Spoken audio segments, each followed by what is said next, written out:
On education stakeholders in Mbeere South Sub-County have called upon the government to ensure secondary school student selection is done fairly.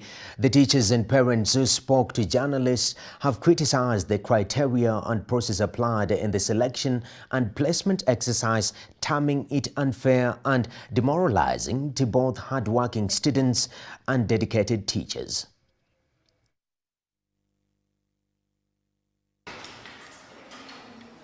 1.6 million students sat for the Kenya Certificate of Primary Education across the nation that was conducted under tight security to avert cheating witnessed in the past years. On November 19th this year, the Cabinet Secretary Ambassador Mina Mohamed released the exam results, which she said were satisfactory. The exam body released the exam earlier to help the students joining secondary schools and their parents prepare early in advance.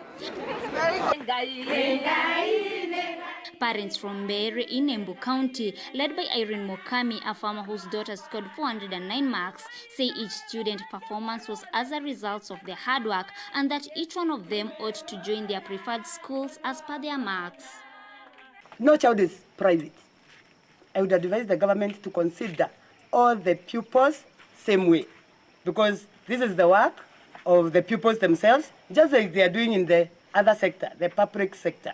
So I would request them to consider pupils according to their ability and place them in the relevant schools in the country. Serikali ningeiuliza kuhusu hiyo ya kuachilia wenye wako private.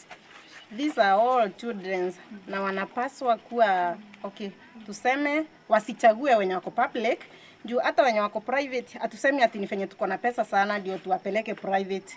Tunasupportiwa na wenye wanaweza. So wacha tu serikali iangalie hiyo, tungewaomba wachukue watoto wote kulingana na maki zao. On her part, Teresa Wanja from Mbeere Bright Future Boarding Primary School, who scored 409 marks, told learners to seek assistance from their teachers and parents, as well as believing in God.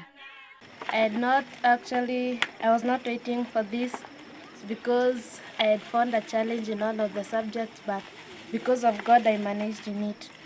And what I did to succeed in this exam was to ask my teachers questions and understanding what I'm being taught. My advice to the coming class 8, work hard, have faith in God, and then love your teachers. Have a good attitude towards them and you'll pass.